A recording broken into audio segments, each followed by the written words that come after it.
Hi, my name is Hashim, and I'm going to be talking about my exhibition and how we can save poverty and how they can feel happy.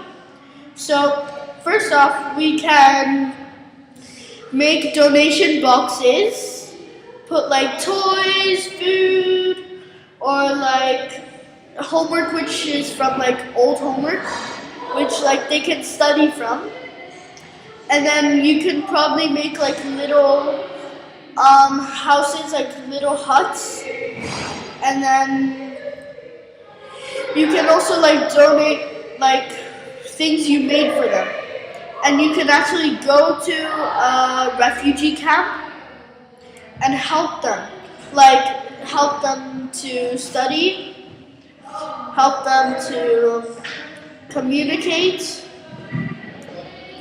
and also to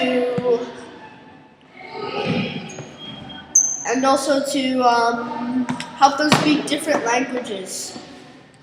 So if they can't stay in their country anymore, they can speak a new language.